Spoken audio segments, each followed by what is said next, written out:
तभी हम ये सारा कुछ जान लेते हैं।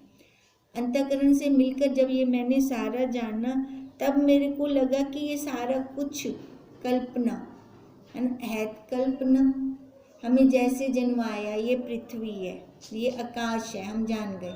ये आंख है, आंख को आंख नाम क्यों दिया, नाक को नाक नाम क्यों दिया, कान को कान नाम क्यों दिया। जैसे हमें जन्माया हमने आज तक वैसे माना है और वैसे ही हमारा चलता आ रहा है। अब यही बात कह रहे हैं कि उसी में ही देश काल की ये कल्पना हुई। स्थावर जंगम पदार्थ की कल्पना से वेद शास्त्र धर्म अधर्म का स्फुरण हुआ, जिससे यह निश्चय हुआ कि यह तपस्वी है। हमने कैसे निश्चय किया है ना, हमें बताया ना ये तप करता है बहुत, तो तप का भी हमें ज्ञान करवाया भी। जो नियमित पाठ कर रहा है, पूजा कर रहा है, या फिर देखो तप में तो वो दूसरे तप भी आ जाते हैं। एक हाथ ऊपर करके खड़ा हो गया है, कोई एक पैर के ऊपर खड़ा हो गया है, ये भी तप है। तो ये हमें बताया गया कि ये तप है, ये तपस्वी है और इसने तप किया है, इसके कहने से वर हो जाएगा। अब दृढ़ता आ गई, ये बहुत तपस्वी है, ये जो मेरे को वरदान देगा ना वो फलीभूत हो जाएगा। अब ये दृढ़ता कहाँ थी, अपने अंतःकरण में थी, हमारी थी दृढ़ता ये। तो ये संकल्प हमारा था। अब जैसे कामधेनु गाय है ना, या वो कल्प वृक्ष, उनके पास कुछ वस्तु थोड़ी होती है, तो वो निकलती कहाँ से है, हमारे अपने संकल्प से कि ये दृढ़ हो जाएगा हमारा। पर स्वरूप के साक्षात्कार से रहित होने पर भी उसका कहा होना उसके तप का फल है। तभी एक बार बीच में कहा भी था कि जो बहुत ज़्यादा तप करते हैं ना, उनसे जाकर आप, भले उनको साक्षात्कार नहीं हुआ, उनसे जाकर आप वर मांगोगे आपका पूरा होगा। वो उनके तप का फल है। भले साक्षात्कार नहीं हुआ, पर उनके अंदर तप से क्या होता है, हमारे कार्य सिद्ध हो जाते हैं। आदि में संकल्प ऐसे हुआ तो वर और शाप का कर्ता तपस्वी नहीं, उसका अधिष्ठान वही संवेदन है जिससे आदि संकल्प उपजा है। अब क्या कह रहे हैं, अब उधर से कह रहे हैं वो जो तपस्वी है, उससे अगर हम जाकर वर मांगते हैं तो हमारा वो फलीभूत होता है। अब उसके पीछे भी कोई है ना, तो वो तप कैसे कर रहा है, उस सत्ता से, तो इनडायरेक्ट वे से वो सत्ता है। चाहे वो तपस्वी मतलब फल की इच्छा से तप कर रहा है तो भी उसका फलीभूत हो रहा है।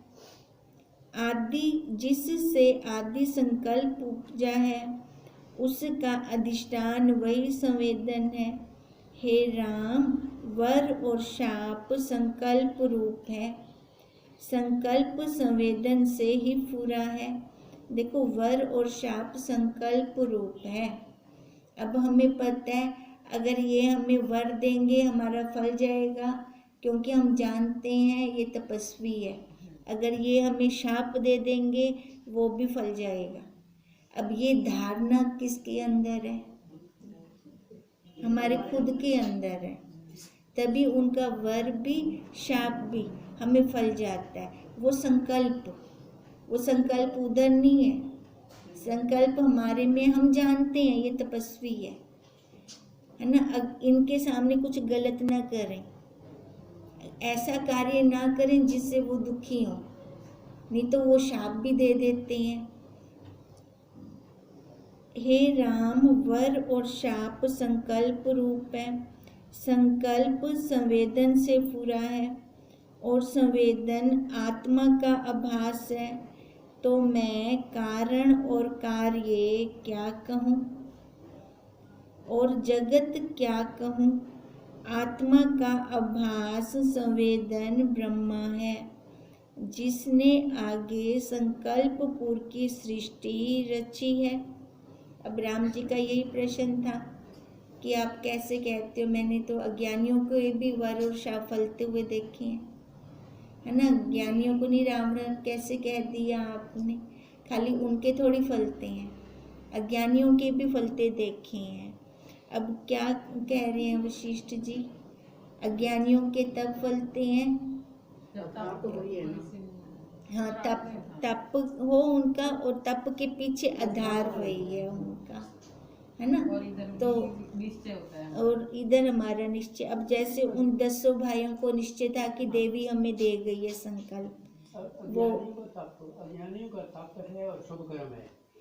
हाँ अज्ञानियों का तप है ना, है ना। तो हम जानते हैं कि ये बड़ा तपस्वी है, भले उनको साक्षात्कार नहीं हुआ, ये हमारी दृढ़ता है, हमारा संकल्प है। ये जो वर हम मांगते हैं संकल्प, वो तो समझ आ गया, पर जो तपस्वी का जो है उसका भी अब ये तपस्वी की बात नहीं चल रही, यहाँ पर बात ये चल रही है, राम जी ने जो प्रश्न किया है भी, आप कैसे कहते हो कि ज्ञानियों के ही वर और शाप फलते हैं, है ना। इधर तो मैंने अज्ञानियों के भी वर और शाप फलते हुए देखे हैं, क्योंकि उसने संसार की इच्छा करके तप कर रहे हैं, और वैसे ही उनका फल फिर हमें आगे फलीभूत होता है, और उसकी दृढ़ता हमारे मन के अंदर होती है। ज्ञानी कभी तो तपस्या की है, तप की है ना, तो वो कर्तापन से तप की है उन्होंने, उसका भी सिद्ध हो जाता है ना। हाँ सिद्ध होता है, उनका सिद्ध होता है ना, अगर वो जो भी फल की इच्छा से कर रही हैं तप, उनका भी अंतःकरण शुद्ध होता है। शुद्ध अंतःकरण से ही तो तप कर सकते हैं, किसी एक चीज के ऊपर दृढ़ता है, ऐसे कोई बैठ थोड़ी सकता है, ऐसे कोई तप थोड़ी कर सकता है। तब परमात्मा को पूज रहे हैं, आधार तो वही है ना, आधार वही है, पर उनको अपनी मंजिल नहीं पता, मंजिल वो कुछ किसी फल की कामना से, है ना, या मैं ये तप कर लूं तो लोग मेरे को पूजेंगे, है ना, रिद्धियां सिद्धियां आ जाएंगी, देह को पुजवाए ना, पर उनको मंजिल का तो नहीं पता है ना। अब तभी गुरुदेव कहते हैं कि कोई शुद्ध अंतःकरण वालों में से भी कोई विरला जाकर पहुंचता है, तो अपने स्वरूप में उठकर। देह से ऊपर बैठा है, वो शुद्ध अंतःकरण है ना, असल में उसकी तो चाहना ही नहीं है। देह से ऊपर बैठा वो शुद्ध अंतःकरण नहीं है, देह से परे वाला, अच्छा वो शुद्ध अंतःकरण नहीं कहते। शुद्ध अंतःकरण की वैरायटी आपको बहुत मिलेगी, ठीक है, हाँ शुद्ध अंतःकरण की। अब जैसे कोई गलत कर्म नहीं करते, है ना, अंतःकरण उनका शुद्ध है, पर अभी देह से भी नहीं उठे वो, है ना, मान अपमान में रुक जाते हैं, भले किसका वो गलत ना करे, है ना, अंतःकरण तो शुद्ध है ना। अब तभी कहते हैं शुद्ध अंतःकरण में से भी कोई विरला जाकर पहुंचता है अपने स्वरूप में, इतनी जल्दी नहीं रुकता कोई, है ना। मान अपमान से उठना ही बहुत बड़ी बात है, वो तब उठ सकेंगे जब देह से उठे हुए होंगे।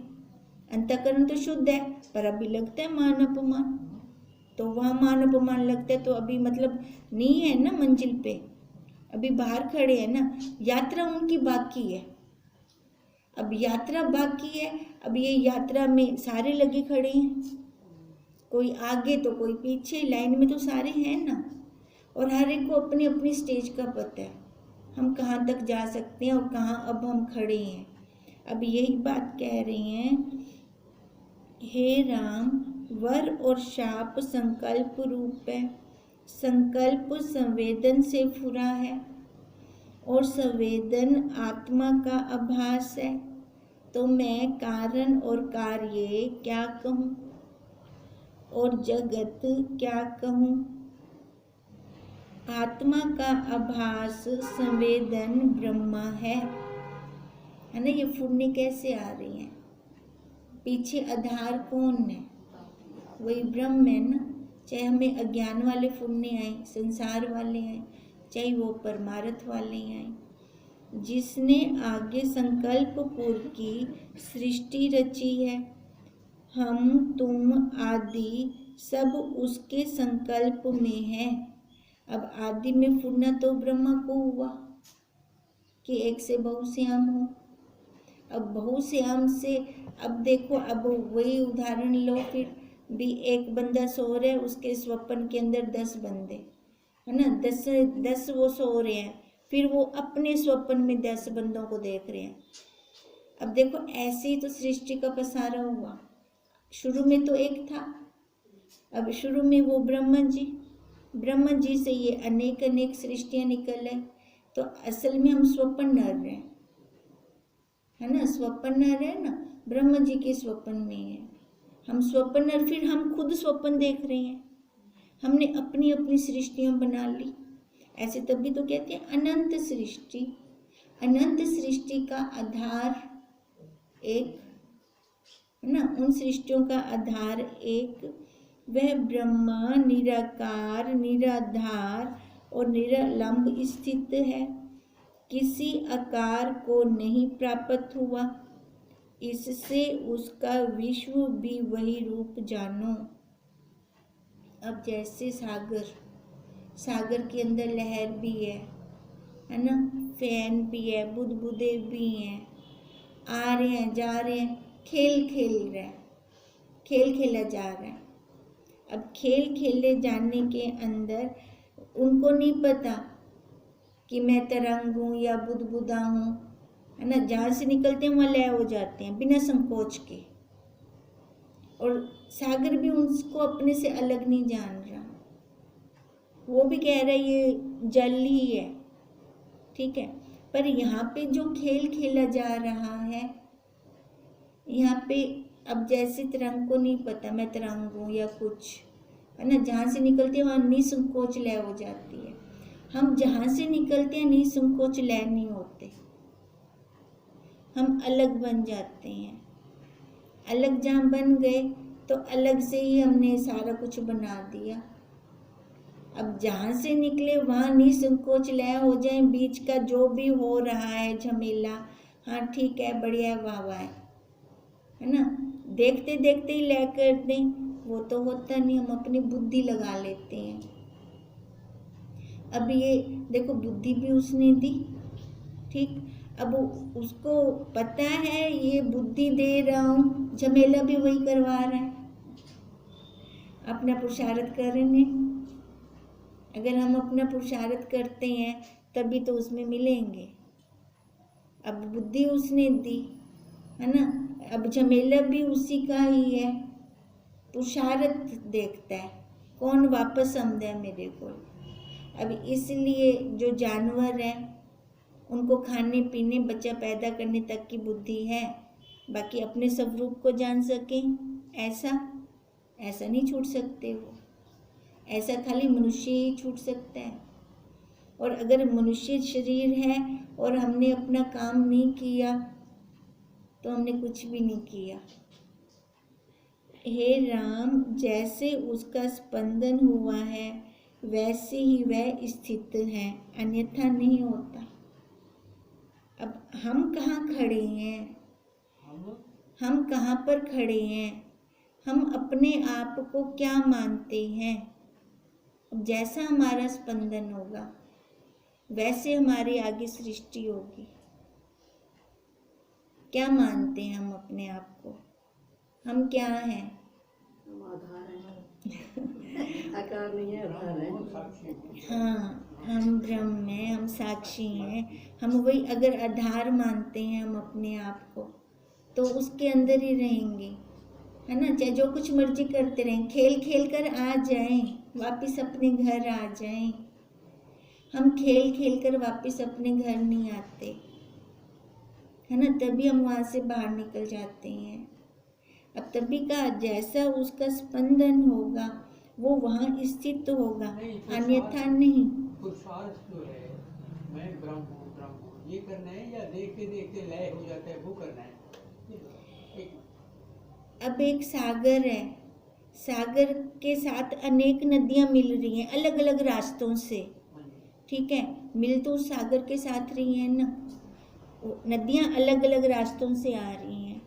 ऐसी अलग अलग रास्तों से कोई भी रास्ता हम पकड़ते हैं, दृढ़तापूर्वक पकड़ ले, जाएंगे उस आधार के अंदर ही, उस सागर के अंदर ही, है ना। पर जो भी रास्ता पकड़े दृढ़ता हो, डामाडोल ना होए, हम क्या होते हैं, डामाडोल हो जाते हैं। आप कहते हैं कभी सत्संग कर लो, कभी कुछ कर लो, कभी कुछ कर लो, सारा। हाँ, और एक वैरायटी बार- मांगता है ना मन, कभी एक पे टिकता नहीं है ये, अच्छा, है ना। संसार की वैरायटी लेने से अच्छा हम ये वाली वैरायटी ले लें, है ना। इसको वैरायटी चाहिए, एक पे नहीं टिकता।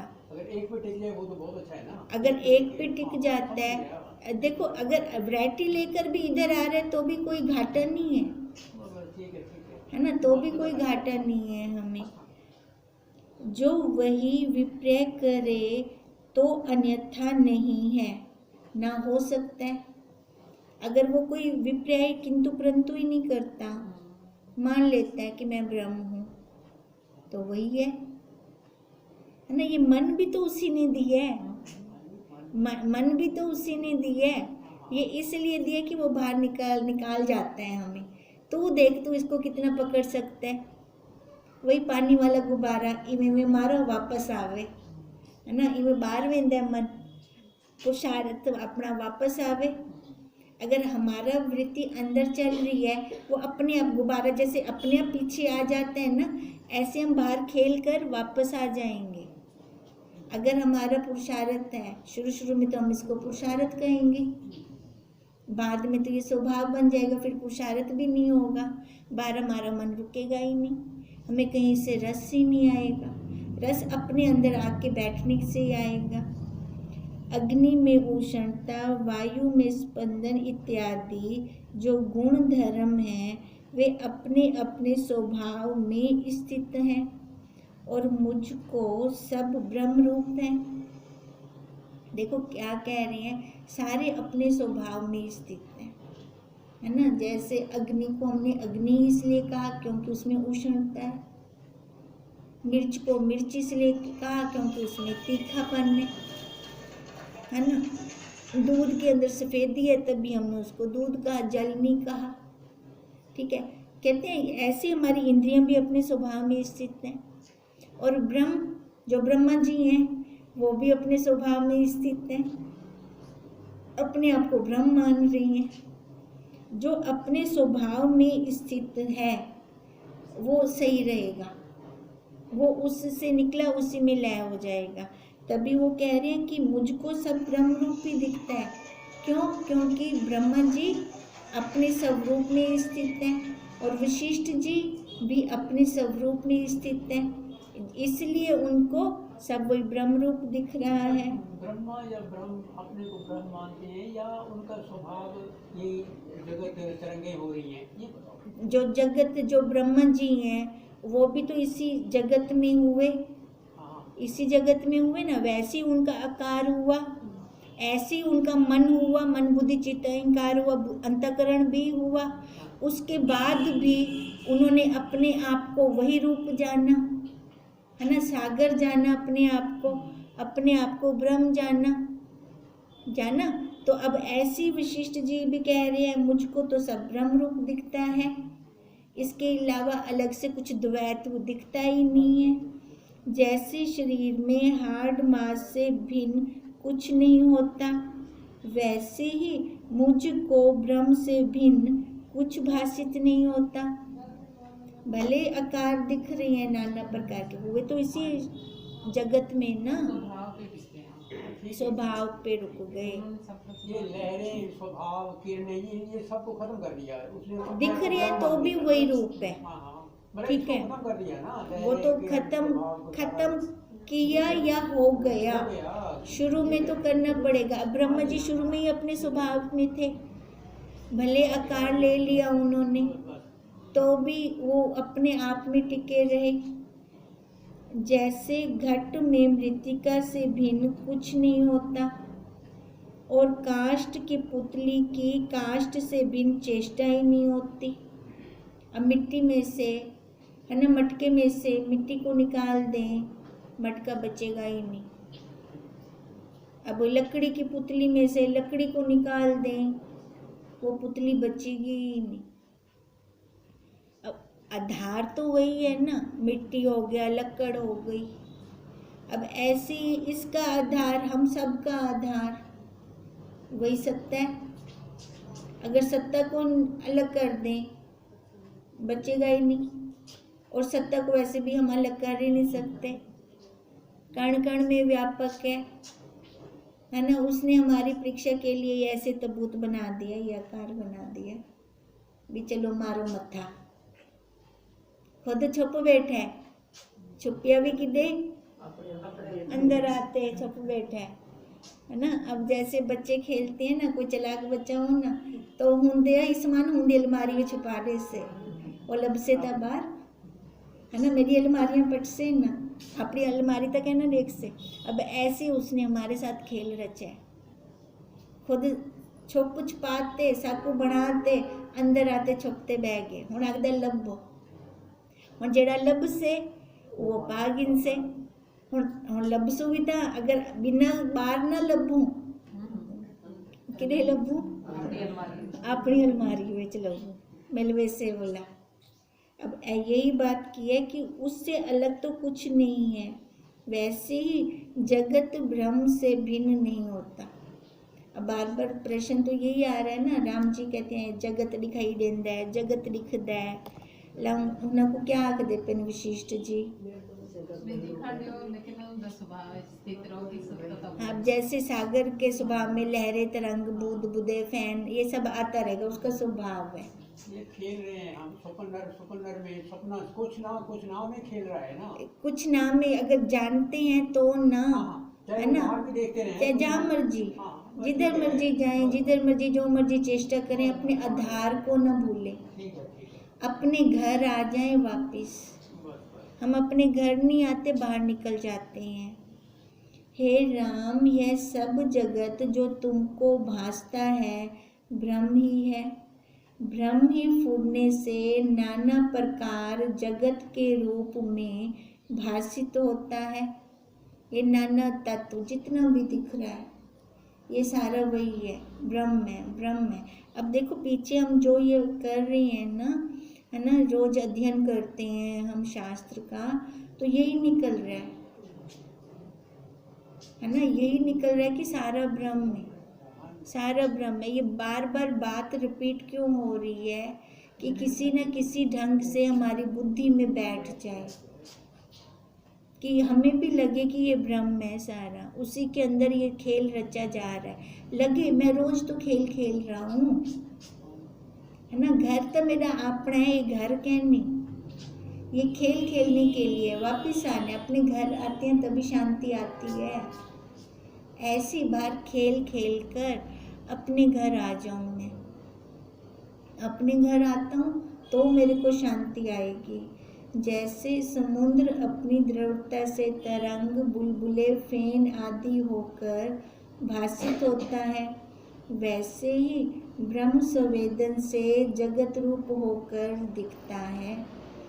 पर ब्रह्म से भिन्न कुछ नहीं है। जैसे पर्वत से जल गिरता है सो कण होकर दिखता है, और वह जब गिर कर ठहर जाता है तब समुद्र रूप होता है। परंतु जल से भिन्न तो कुछ नहीं है, चाहे वो तरंग है चाहे बूंद है तो वो जल।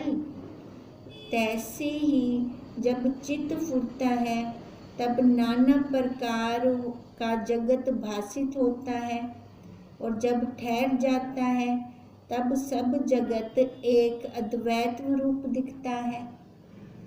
अब जैसे बारिश हो रही है, बूंद बूंद दिख रही है हमें, बारिश से पानी कितना इकट्ठा हो गया, बूंद भी तो वो जल है, जल से अलग तो नहीं।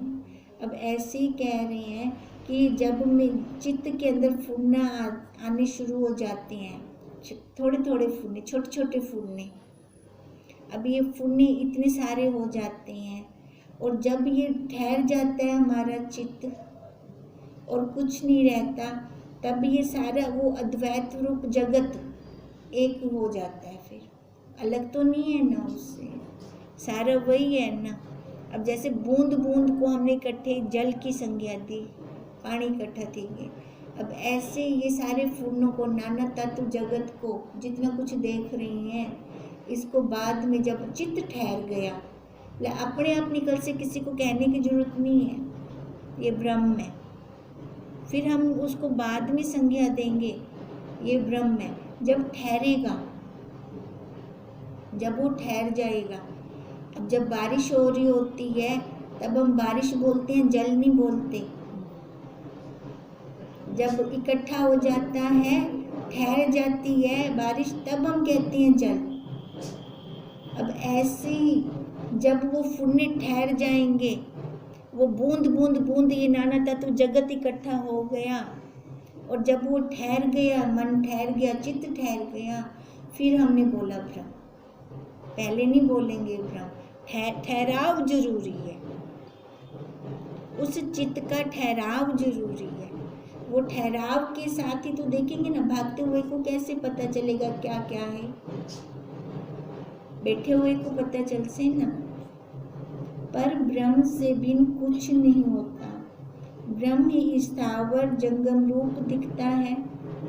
जहाँ पृष्ठका का संबंध नहीं दिखता वह स्थावर कहलाता है, और जहाँ पृष्ठका का संबंध होता है वह जंगम दिखता है।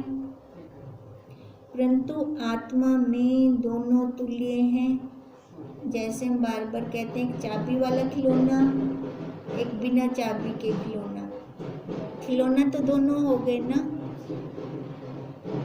जैसे एक ही हाथ की अंगुली है जिसको उष्णता अथवा शीतलता का संयोग होता है वह फूलने लगती है, और जिसको शीत उष्ण का संयोग नहीं होता वह नहीं फूटती। उंगली तो है के ना, देखो उंगलियां पंज है, गरम पानी पाते या ठंडे पानी पाते हूं कोई महसूस हमको थींदा पे, बाकी बे उंगलियां को क्या नहीं थींदा पे, है ना। अब ऐसे ही जो गया संसार के अंदर, उसको लगेगा संसार, है ना, सारा उसी में रहेगा। जो अपने अंदर आ गया वो उसको अपना लगेगा, औरों को नहीं पता चलेगा इसका मतलब। अब जो अपना पुरुषार्थ करेगा, हम ये सारी उंगलियां हैं, है कि हाथ दे अलग अलग उंगलियां इनसे आपका, है ना। अब जिसको सर्दी गर्मी, जो उस पानी को टच करेगा, चाहे वो ठंडा है चाहे गर्म है, उस उंगली को पता चल रहा है। अब ऐसे ही हम जो अपना पुरुषार्थ करेंगे, उस उंगली को पता चलेगा कि मैं ब्रह्म हूँ। वैसे ही जिस आकार को पृष्ठका का संयोग है वह फूटता है और चेतनता दिखती है, और जिसको पृष्ठका का संयोग नहीं होता उसमें जड़ता भासित होती है। जड़ भी दो प्रकार के हैं, एक को पृष्ठका का संयोग है और जड़ है, और दूसरे को पृष्ठका का संयोग नहीं है और जड़ है। अब जड़ इन्होंने दो बोले हैं। हाँ, जड़ एक तो पृष्ठका का संयोग है तब भी जड़ रहता है। हाँ, और एक तो संयोग पृष्ठका का संयोग नहीं है तो भी वो जड़ है। अब ऐसा क्यों बोला है? देखो, एक को पृष्ठका का संयोग है तो भी जड़ है, एक को पृष्ठका का संयोग नहीं है तो भी जड़ है। अब जैसे ये मेज है ना, जड़ है, दीवार जड़ है, माइक जड़ है, एसी जड़ है ना, ये इनको संयोग नहीं है पृष्ठका का तो भी ये जड़ है। अब एक को पृष्ठका का संयोग है तो भी जड़ है, जैसे हम लोग बैठे हैं। अब ये हम लोग कैसे जड़ हो गए? अगर हम अपने स्वरूप की नहीं वो करते तो, पहचान नहीं करते तो हम ऐसे जड़ हो गए। फिर चेतन होते हुए भी जड़ है। हाँ, चेतन होते हुए भी जड़ है ना, तभी तो कहा एक को पृष्ठका का संयोग है तो भी वो जड़ है। जड़ ऐसे हुए क्योंकि अपना काम तो किया नहीं, है ना, वही खाया पिया हंडाया, बस इतना किया तो जड़ ही तो रहे। फिर पशु से ज़्यादा हमने क्या काम किया? अब ऐसे ही ये कह रहे हैं, इसको फिर आगे कल करते हैं। ओम तम नमामि हरि परम